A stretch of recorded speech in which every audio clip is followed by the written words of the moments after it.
Alors, ce matin, nous sommes toujours sur le thème de la prière. Et le passage de base aujourd'hui, c'est dans Jacques chapitre 4, verset 3.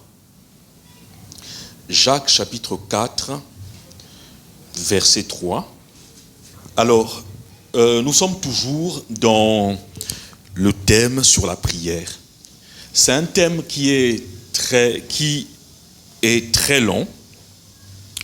Bon, nous n'allons pas nous étaler sur la durée, mais c'est un thème qui mérite vraiment d'être exploré, parce que c'est complexe. C'est complexe. Et par la grâce de Dieu, nous allons parler de certains points.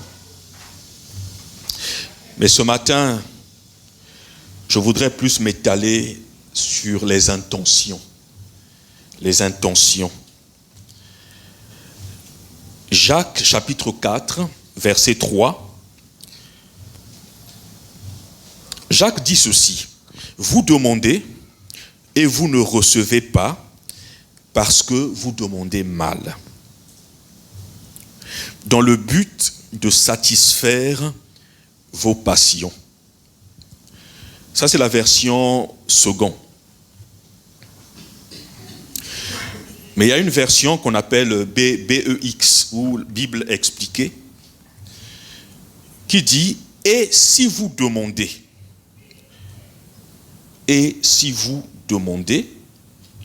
vous ne recevez pas parce que vos intentions sont mauvaises. » Parce que vos intentions sont mauvaises, 2 points, vous voulez tout gaspiller par vos loisirs. Donc je relis cette version. Et si vous demandez, parce que Jésus dans Matthieu, il dit demandez et l'on vous donnera.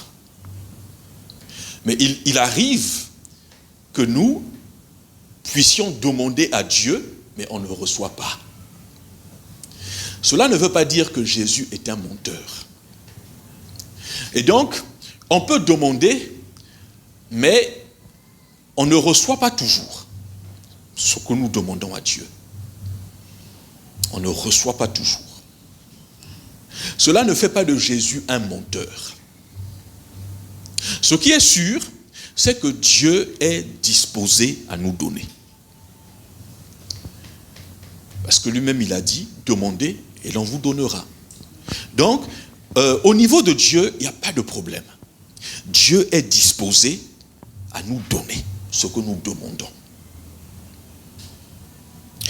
Mais Jacques, dans son chapitre 4, il commence à énumérer une situation particulière. Et si nous examinons ce que Jacques dit, nous comprenons d'office que il peut y avoir des obstacles à notre requête. Il peut y avoir des obstacles à notre prière. Donc, dans son verset 4, je répète encore, « Et si vous demandez ?»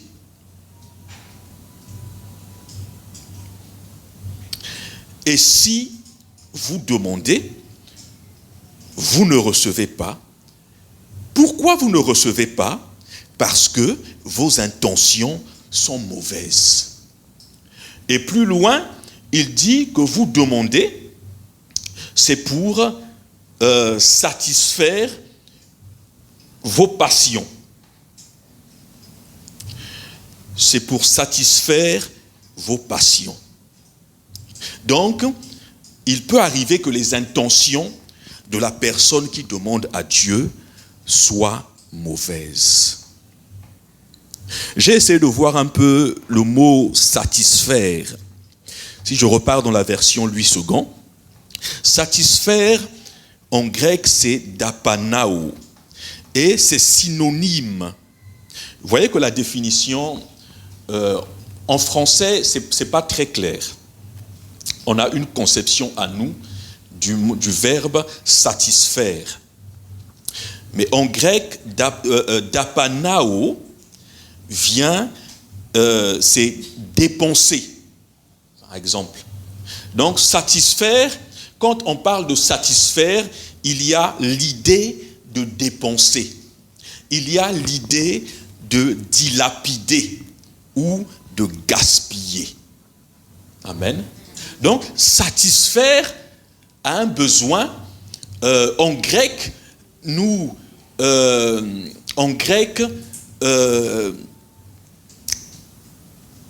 traduit l'idée ou bien la pensée de gaspiller quelque chose. Traduit l'idée de gaspiller quelque chose. Alors que nous sommes censés être des bons intendants. Mais, en général, nous gaspillons. Donc, il y a beaucoup de choses que les croyants demandent à Dieu, mais qui en réalité vont finir à la poubelle. Ça sera du gaspillage. Puisque c'est pour satisfaire à nos besoins. Ça peut paraître bizarre, mais c'est ça en grec, c'est ce que ça veut dire. En grec, dapanao. Hein, ça sonne un peu comme dépenser. Dapanao, dépenser, gaspiller. Mais Jacques, quand il commence son épître, son chapitre, je vais relire à partir du verset 1, « D'où viennent les luttes et d'où viennent les querelles parmi vous? N'est-ce pas de vos passions qui combattent dans vos membres ?» Donc, il y a des passions qui combattent nos membres. Il y a des plaisirs qui combattent nos membres et qui peuvent influencer aussi ce que nous demandons à Dieu. Vous voyez? Au verset 2, il dit, « Vous convoitez et vous ne possédez pas. » Donc, dans ces passions, il y a aussi la convoitise. La convoitise. Et vous ne possédez pas. Vous êtes meurtrier et envieux. Ici, il ne s'agit pas de quelqu'un qui tue, n'est-ce pas?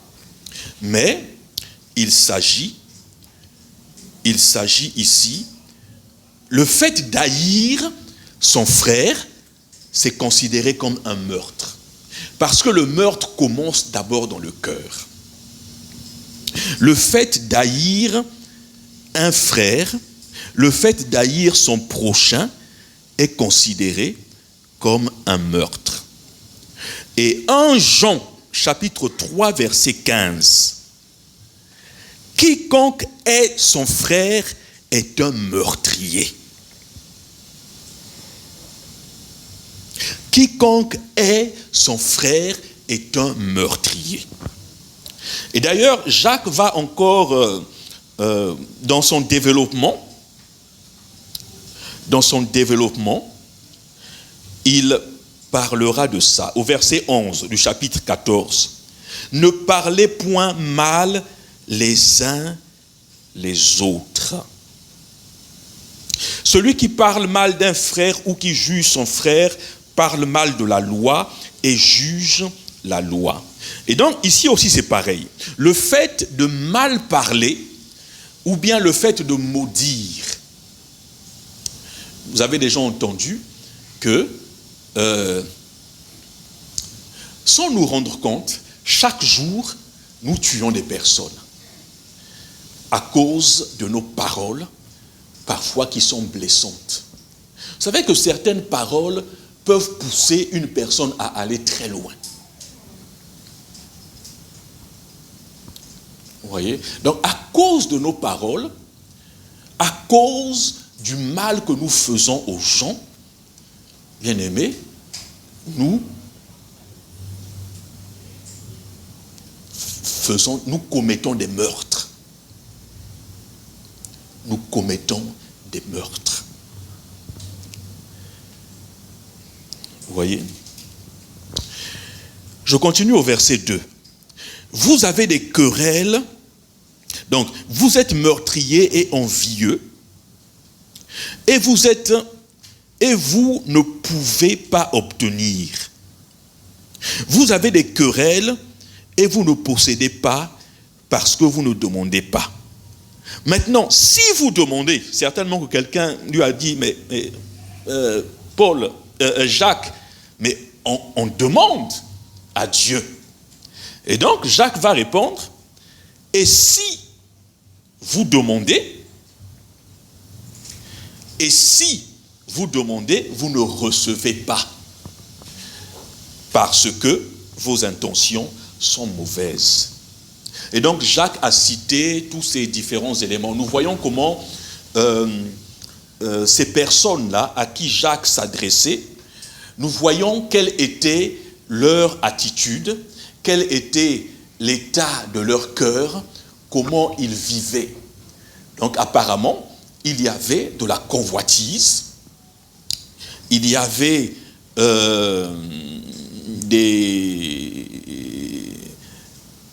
des luttes, il y avait de la jalousie.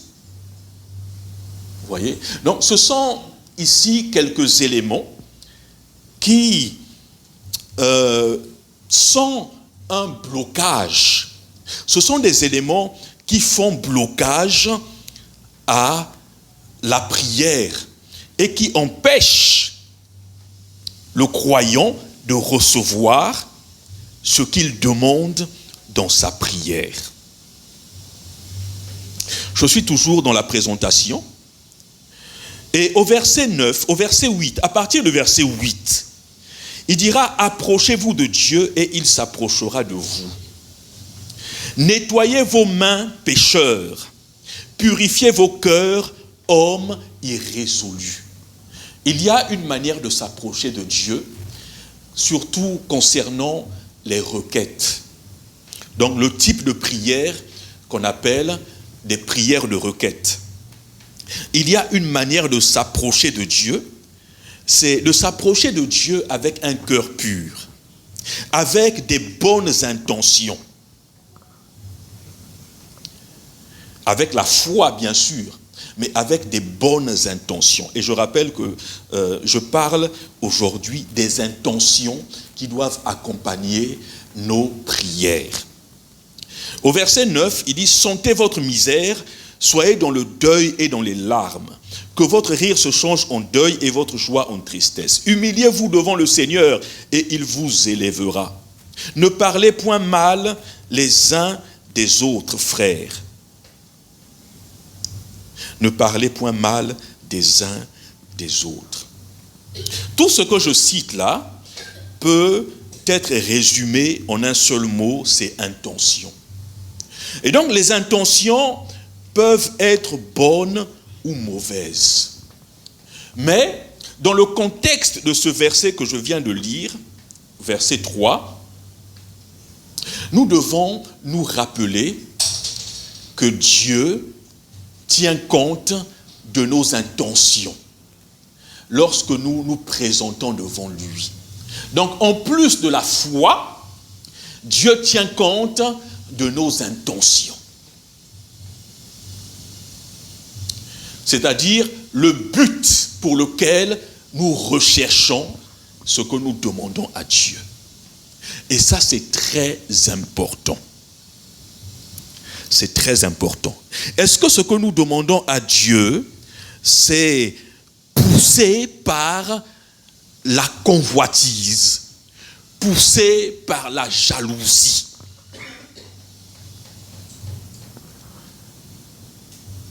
Est-ce que c'est poussé par la jalousie ou par la convoitise?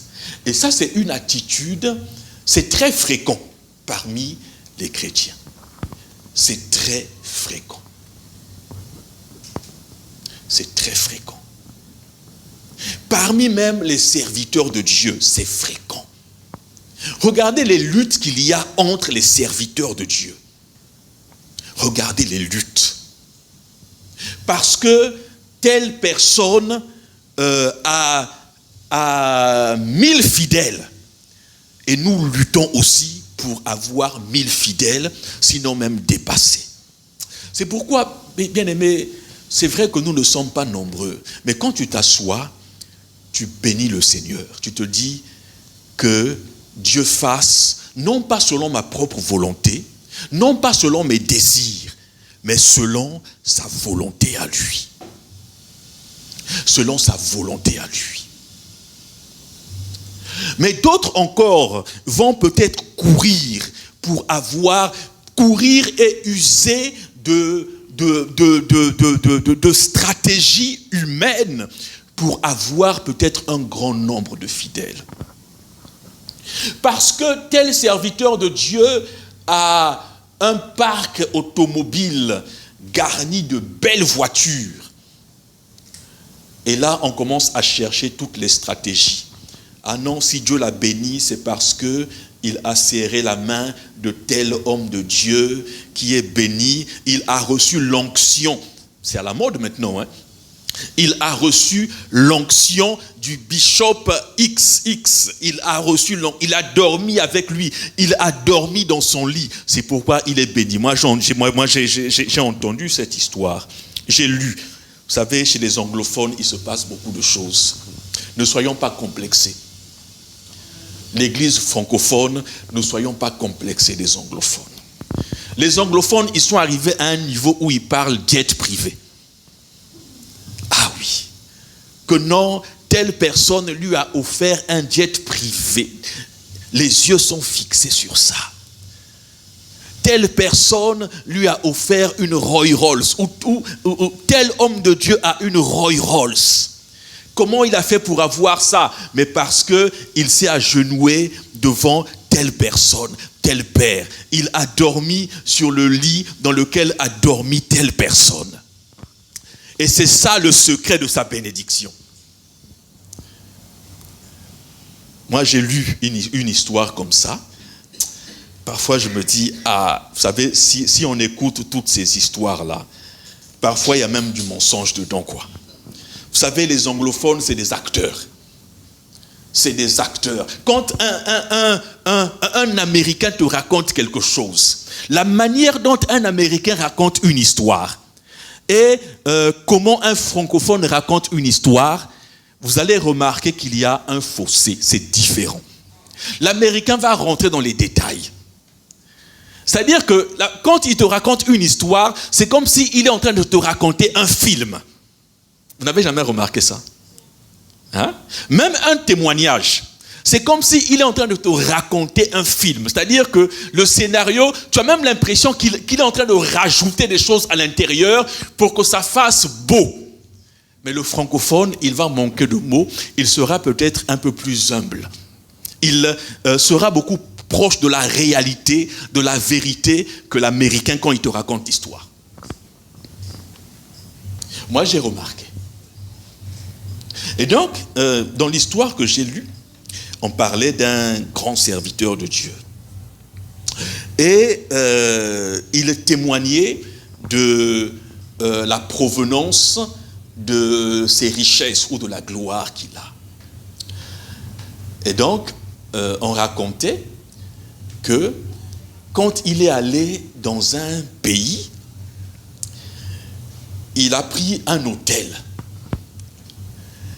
Et la chambre dans laquelle il a dormi là, c'est le lit dans lequel il a dormi, c'est le lit sur lequel Benny Hinn avait dormi quand il est parti dans le même hôtel. C'est vrai, je dis que, bien aimé, les anglophones, quand ils te racontent un truc, non seulement Benny Hinn, mais Chris Oyakhilome aussi a dormi dans le même hôtel et sur le même lit. Donc lui, quand il va dans un hôtel là, il s'assure que tel homme de Dieu est passé dans cet hôtel, il a dormi dans cette chambre, il a dormi sur ce lit. Et donc, lui aussi, quand je vais à l'hôtel, je dois dormir dans la même chambre. C'est-à-dire, donc, l'onction qui est restée sur le lit là, je dois aussi avoir cette onction là. Je dois être contaminé par cette onction. Je dois être contaminé par cette onction. Voyez un peu le degré de convoitise que nous avons dans l'église de Jésus-Christ. Le degré de convoitise.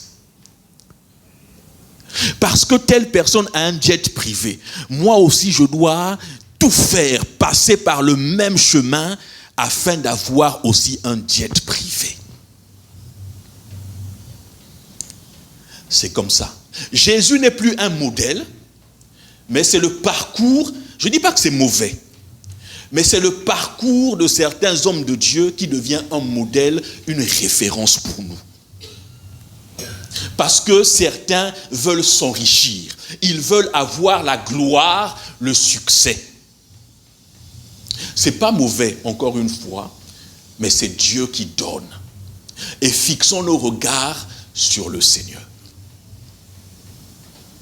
Fixons nos regards sur le Seigneur. Et donc, voilà à quoi se résument les prières, notre état d'esprit. Pendant que nous prions, notre état d'esprit. Nos intentions. Quelles sont nos intentions? Dans quel but nous demandons des choses? Est-ce que c'est pour gaspiller, c'est-à-dire pour satisfaire nos passions? Et c'est là où, bien aimés, nous les chrétiens, faisons attention à notre cœur quand nous demandons des choses à Dieu. Soyons des chrétiens avisés. Il y a une manière de s'approcher de Dieu. Il y a une manière de s'approcher de Dieu. Avec humilité, avec foi, mais sans être animé d'un esprit de jalousie. J'ouvre une parenthèse pour dire que il y a des choses que nous recevons sous prétexte que nous avons prié, mais qui ne viennent pas forcément de Dieu. Parce que pendant que nous sommes en train de prier, pendant que nous soupirons sur quelque chose, mais le diable aussi, il entend, il connaît les désirs de notre cœur. Surtout quand nos cœurs sont remplis de convoitise. Mais ça, il aime. Là, on est en train de donner quelque chose à manger au diable. C'est ça. Combien de personnes ont demandé à Dieu d'avoir un mari parce que leurs semblables, parce que leurs copines aussi s'étaient mariées? Il y en a qui ont prié pour ça. Parfois, ce n'est pas la volonté de Dieu. Il y en a qui ont prié pour ça, qui ont jeûné pour ça. Mais tellement qu'il y avait de la passion, elles n'ont pas su discerner l'homme qui s'est présenté avant que le temps de Dieu n'arrive. Et elles sont rentrées dans le piège. Et c'est là où on se dit, ah Seigneur, moi j'avais prié, tu m'avais dit que c'était mon mari, j'avais prié, mais après je me rends compte que je ne vis pas la joie. C'est vrai que dans un couple, il y a toujours il peut y avoir des problèmes, n'est-ce pas? Mais il y a problème et problème.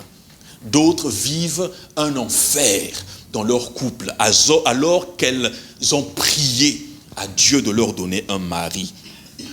Et c'est là où on commence à accuser Dieu. Mais en réalité, c'est poussé par la convoitise que nous avons prié.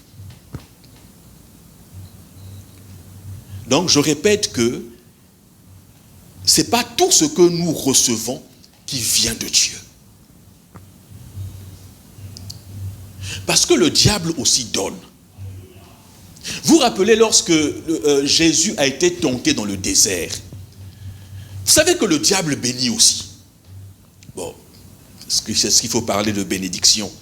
Mais je parle comme un homme. Le diable bénit aussi. Le diable donne aussi.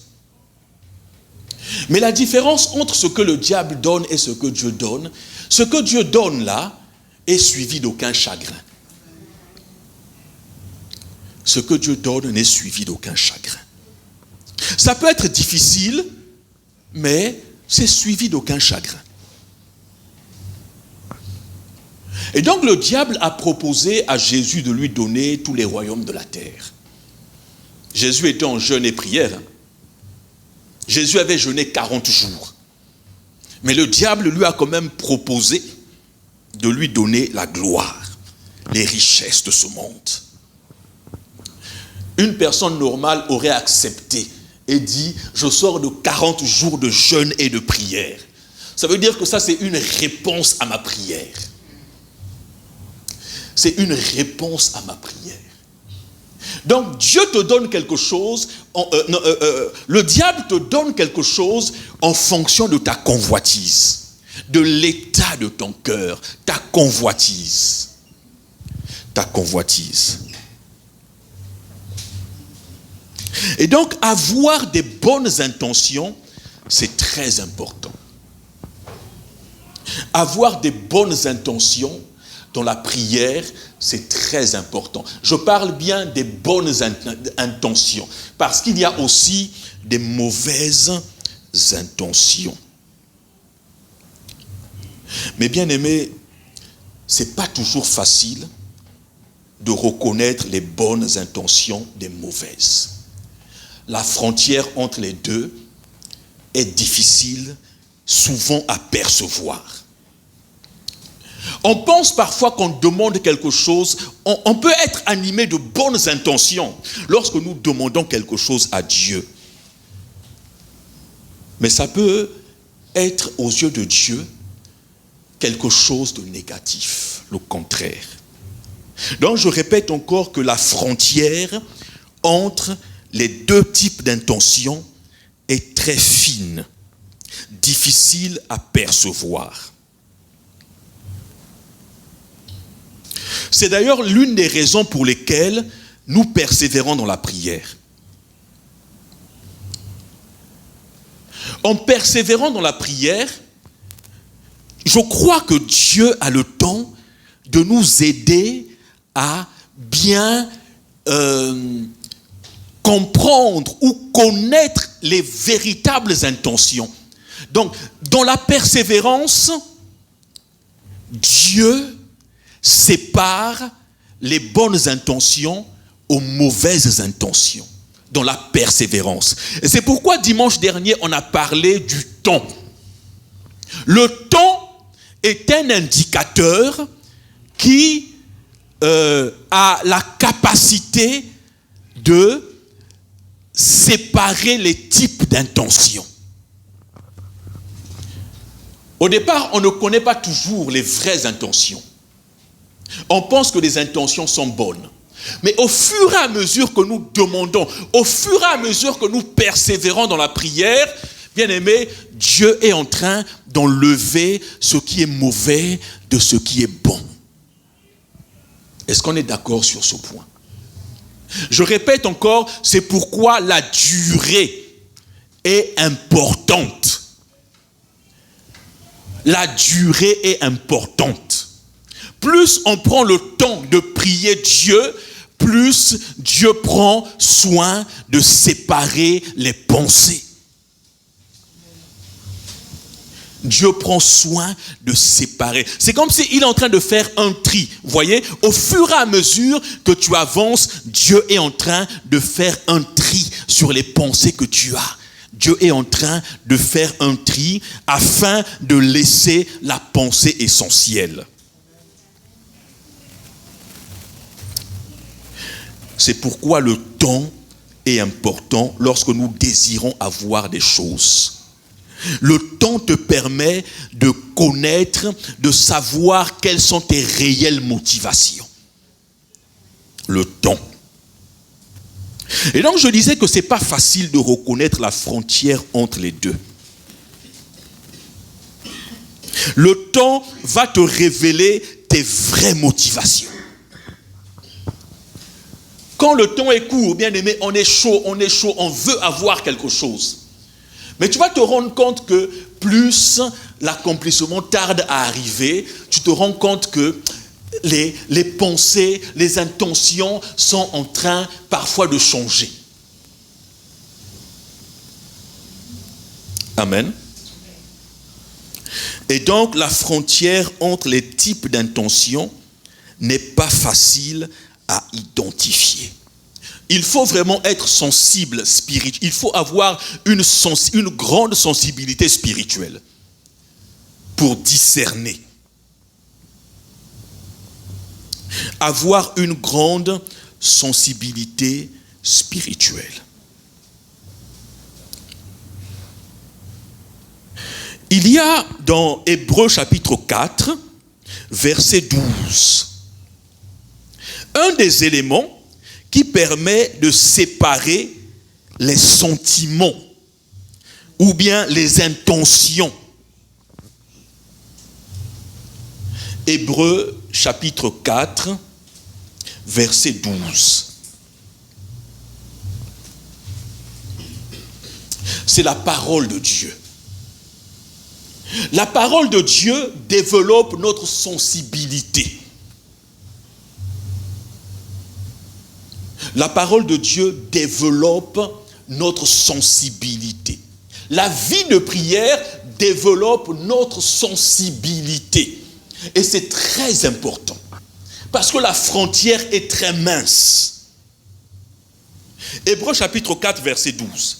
En effet, la parole de Dieu est vivante et efficace, plus tranchante que toute épée à deux tranchants, pénétrant jusqu'à séparer âme et esprit, jointure et moelle, c'est-à-dire les moindres recoins, des endroits que nous ne maîtrisons pas dans nos pensées. Donc la parole de Dieu, pénétrante jusqu'à séparer âme et esprit. L'âme a ses désirs qui sont contraires aux désirs de l'esprit. Mais comment faire pour savoir? Humainement parlant, cela est difficile. Tu ne peux pas, c'est difficile de discerner. C'est difficile de reconnaître les pensées qui viennent de Dieu et les pensées qui viennent de notre âme, les pensées qui viennent du monde. C'est difficile. Qu'est-ce qui vient de Dieu? Qu'est-ce qui vient de nous-mêmes, de nos convoitises? C'est difficile à discerner. Jointure et moelle. Vous voyez que c'est des parties infines. Elle juge les sentiments et les pensées du cœur. La parole de Dieu juge les sentiments, les motivations, les pensées de notre cœur. Et donc, pour discerner entre les pensées qui en apparence sont bonnes et celles qui ne viennent pas de Dieu, il faut la puissance de la parole de Dieu. Il faut une grâce, une grande sensibilité spirituelle. Je prends quelques exemples dans la Bible. Je prends quelques exemples. Donc, je répète encore qu'on peut avoir une bonne intention dans notre prière. Mais est-ce que cette intention vient de Dieu ou a été inspirée par Dieu? Amen. C'est là où c'est sensible. Déborah, ça va? Un peu fatigué, hein? Le froid. Je prends quelques exemples.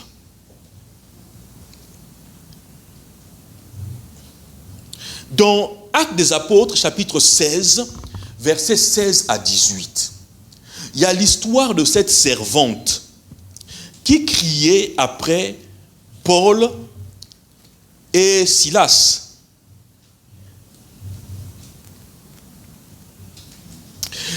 Et donc, cette servante-là,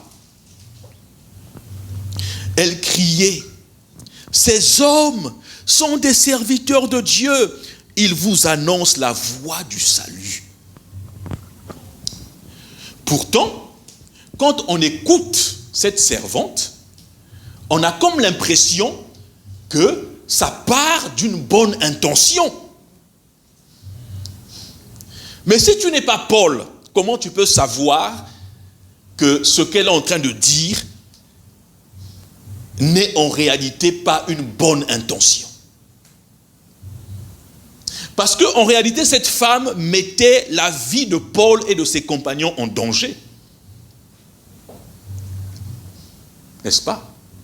Mais nous, si on n'avait pas la suite de l'histoire, quand Paul a ordonné à cet esprit de sortir de cette femme, si on n'avait pas la suite de l'histoire, on aurait dit, oh, cette femme-là, elle est bénie, parce qu'elle annonce de bonnes nouvelles. Mais on ne connaît pas l'intention qu'il y a derrière. On ne connaît pas l'intention.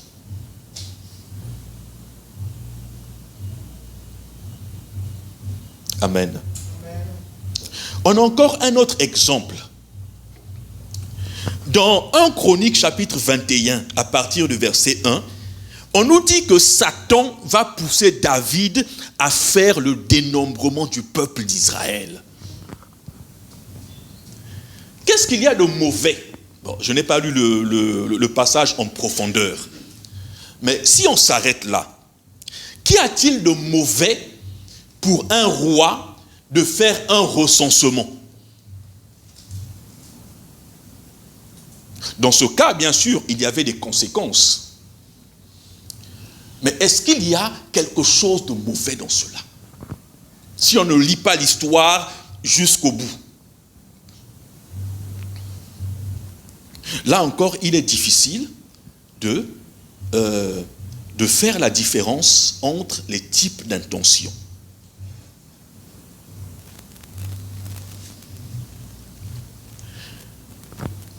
Difficile de faire la différence entre les types d'intentions. On a aussi l'exemple de Pierre. L'exemple de Pierre. Lorsque Pierre,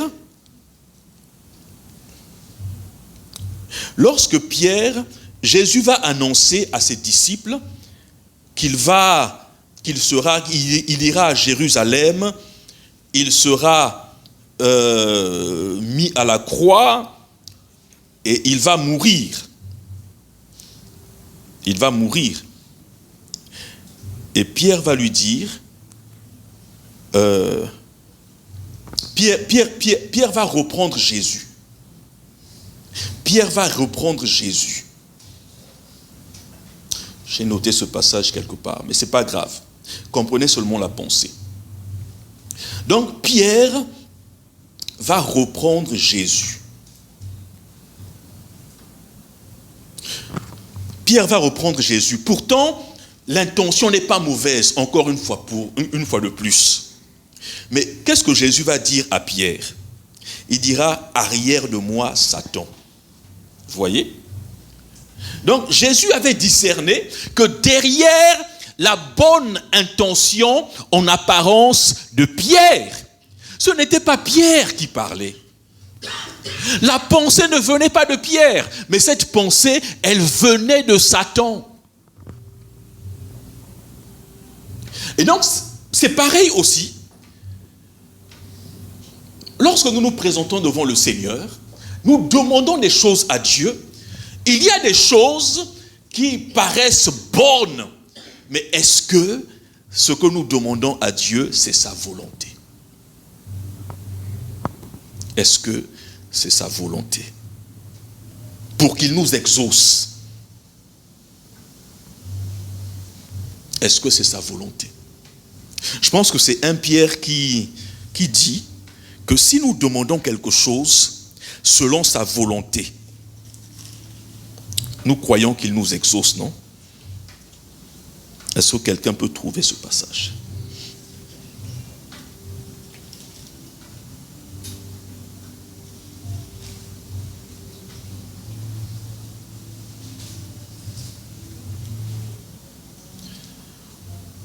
Si nous demandons quelque chose à Dieu,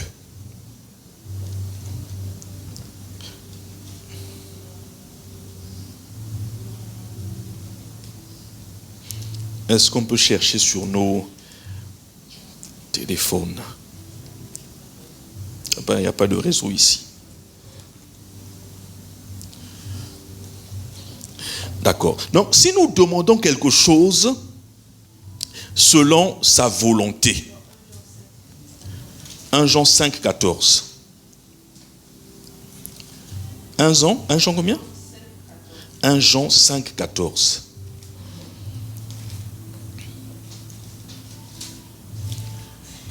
1 Jean 5, 14.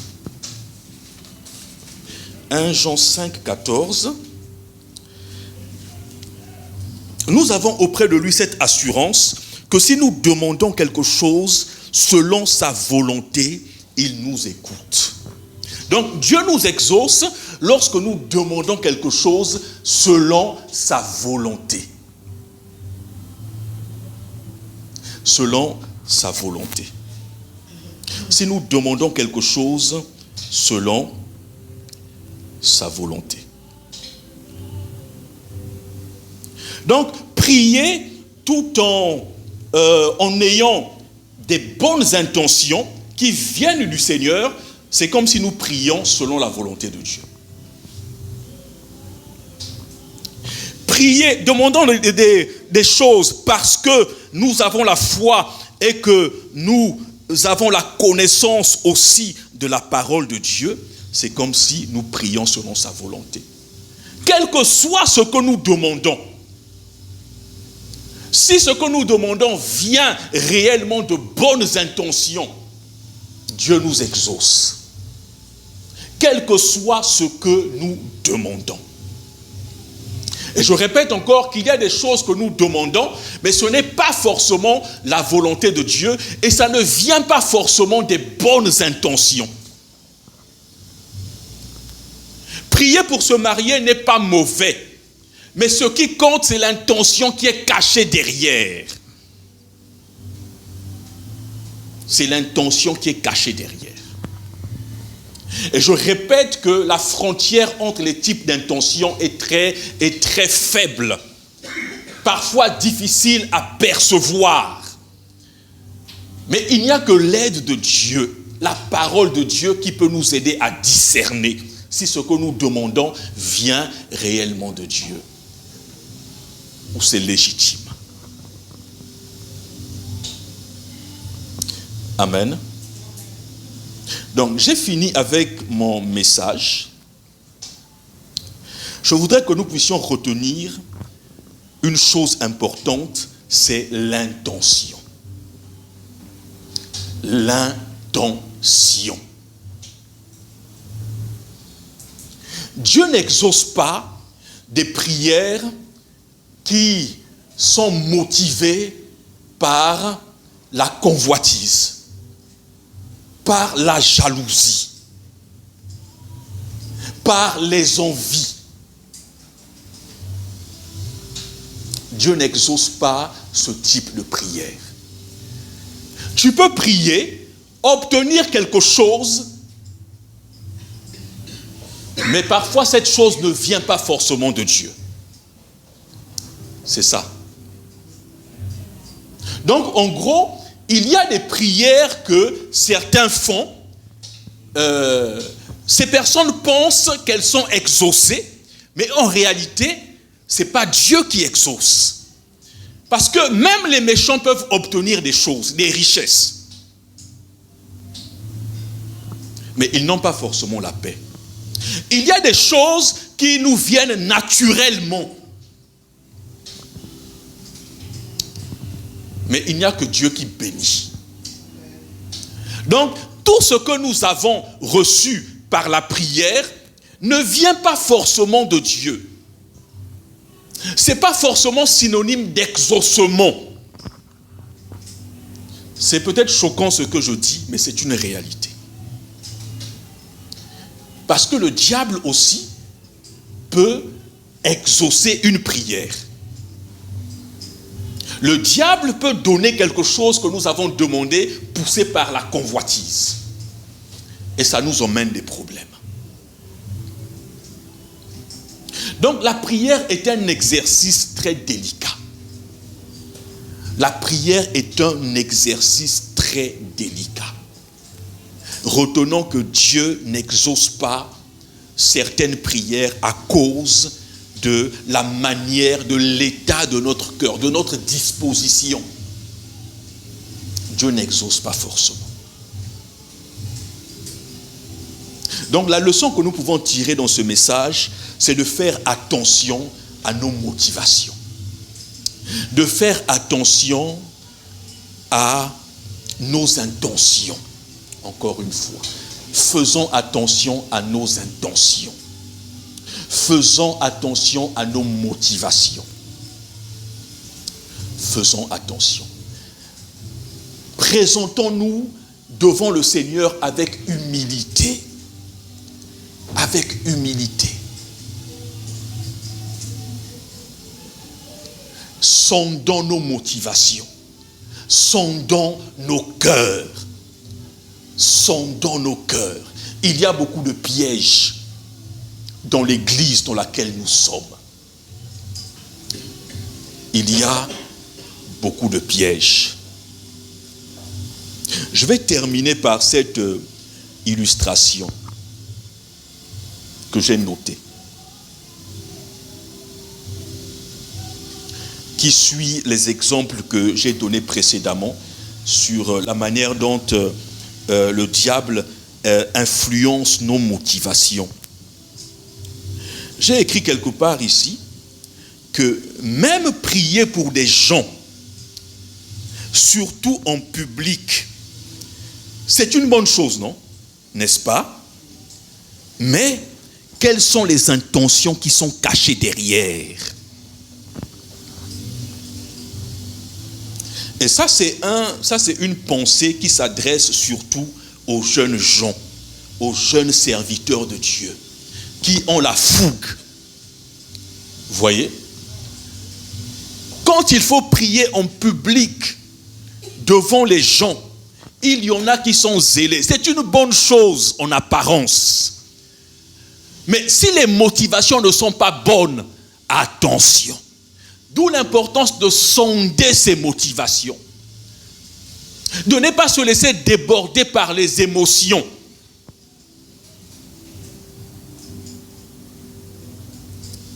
Il faut faire preuve de beaucoup de sagesse. Ce n'est pas tout ce que nous faisons, on se dit c'est bien, c'est bien. Ce n'est pas tout ce que nous faisons qui est forcément bien, qui plaît forcément à Dieu. Et donc l'Église est submergée de tout ça. Le zèle de certains serviteurs de Dieu, le zèle de certains chrétiens qui aiment faire les choses en public. Et Jésus en a parlé quand il parlait des pharisiens. Sur leur manière de prier, ils vont faire des prières en public pour que tout le monde les voie. Est-ce que c'est mauvais de prier? Ce n'est pas mauvais de prier. Mais quelles intentions ils avaient? C'était pour que tout le monde les voie. Tout le monde les voit avec leurs vêtements de pharisiens ou de sacrificateurs. Ils sont là dans les rues, ils prient à haute voix pour que tout le monde les voie. On se dit, lui c'est un tel. Et donc, certaines actions sont motivées par des pensées de gloire, de grandeur. De grandeur. Et donc, certains aiment bien prier en public ou dans des églises qui sont bien remplies. Certains aiment bien aller faire parfois la délivrance en public devant tout le monde. Et le comble de la bêtise, c'est que on se permet parfois de filmer ces scènes-là, de filmer les visages des personnes sur lesquelles on est en train de prier. Et aujourd'hui, avec les réseaux sociaux, de les diffuser dans l'espace public. Peut-être pour montrer que moi j'ai de la puissance, pour montrer que l'onction de Dieu agit avec moi quand je prie. Donc, quelle est l'intention derrière? Le monde spirituel est compliqué. Parfois, on pense que le fait qu'il y ait l'agitation, là, c'est l'Esprit de Dieu qui est en train d'agir. Je vous ai dit dernièrement que les esprits peuvent se manifester rien que quand vous allumez l'encens. Le monde spirituel peut être manifesté lorsque vous prenez certaines dispositions. Vous pouvez mettre un type de son. Ça va attirer les esprits. Il y a des esprits qui n'attendent que ça, mais des esprits qui se baladent. Mettez un type de son. Les magiciens, quand ils font leur tour là, ils mettent un son derrière. Et ce son-là attire des esprits. Allez quasiment dans toutes les religions, il y a des types de sons qui attirent des esprits. Il y a des paroles qui attirent des esprits. Vous allumez une bougie, vous allumez l'encens, les esprits viennent. Mais est-ce que ce sont des esprits de Dieu? Dans un culte, pendant qu'on fait des livrances, il y a des types de sons. Vous mettez un type de son, tout le monde commence à s'agiter dans la salle. Il y a des manifestations dans la salle. On se dit c'est le Saint-Esprit qui agit, mais parfois ce n'est pas le Saint-Esprit. C'est subtil, hein? C'est juste parfois un son, une parole qui a ouvert un environnement spirituel et qui attire des esprits, les démons. Vous voyez? Donc, c'est vraiment très important de faire attention. Et pour terminer, c'est pour ça que, bien aimés, n'aimons pas trop les manifestations. Ayons la foi. La foi qui consiste à croire que si j'ai prié pour Déborah, même si elle n'est pas tombée, je crois que Dieu a agi. Point. Je crois que Dieu a agi. Et quand on sait ça, bien aimé, on ne s'agite même plus pour prier pour des personnes. On ne s'agite plus. On ne s'agite plus. Amen. Donc, retenons les intentions qu'il y a derrière chaque action. Une intention peut être bonne, mais en réalité, nuire à notre cause. Les intentions.